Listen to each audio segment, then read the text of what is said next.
will maintain the ceasefire that ended an air war between the two countries. The comment has come from the Iranian Armed Forces Chief of Staff, and according to Saudi Arabia's Defense Minister, Prince Khalid bin Salman today has also said this. Abdul Rahim Mousavi has said that they have complete doubts about Israel's adherence to its commitments, including the ceasefire, and are prepared to give a strong response if it repeats the aggression. This comes after Rafael Grossi, head of the International Atomic Energy Agency, has stated in an interview that Iran has the capacity to start enriching uranium again for a possible bomb in a matter of months.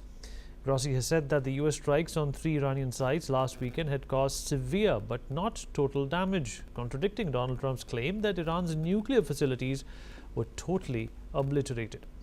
Meanwhile, Argentina has condemned Iran for what it said were threats against UN nuclear watchdog chief. This came after Iran rejected Grossi's request to visit nuclear facilities bombed by Israel and the United States.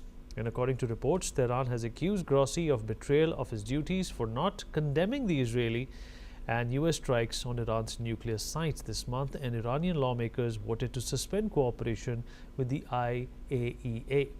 Argentina's foreign ministry has expressed its support for Grossi and said that it categorically condemns the threats against him coming from Iran. And the ministry also urged Iranian authorities to guarantee the safety of the IAEA chief and his team.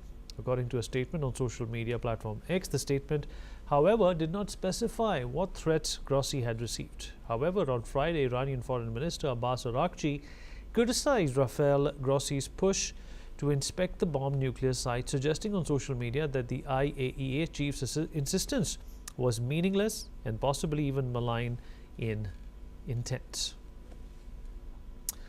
Or Martin Erez, international affairs expert, is joining us from Ecuador at this point in time. Martin, always a pleasure having you. Well, first up, let's look at the accusation. Iran believes that Israel is not going to live up to its commitment. Do you think they're right? I think they're thinking that because they themselves violated the ceasefire. They fired rockets to Israel after the ceasefire entered in force. But what I think is true is that this ceasefire is absolutely going to be a short one. I don't think Israel is going to stay for a long time quiet after threats from Iran. What President Trump said about erasing the nuclear threat from Iran is partially true. These strikes, the US and Israel strikes on Iranian nuclear facilities, they took back the nuclear program at least 5 years. But the problem is that the threat from a new nuclear bomb is not done. I mean, the root of the problem is still there. The Ayatollahs can absolutely have the capacity to rebuild it again. It will take a lot of time, maybe years, but it is a threat that is not absolutely erased from the map.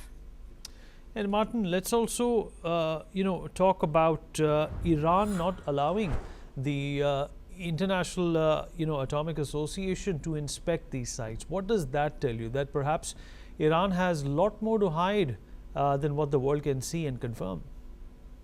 Absolutely. I mean, this regime cannot be trusted at all. Iran, even though the Israeli intelligence is very accurate and they have been getting a lot of crucial information from the nuclear program from Iran, I think Iran still poses a huge threat to Israel and the West. Even though their program went back years ago, the main 3 nuclear facilities were destroyed. They still have the capacities, they still have the will, and they still have all of the sources to take it back, even if it takes a lot of years. So I think Iran is still a threat, and they're absolutely interested in rebuilding this program, and they're not going to allow the international community to inspect this because they know the international community is not going to allow this because they are doing absolutely illegal things and they're hiding crucial information. Martin, appreciate you joining us. Thank you so much. Moving on, Senator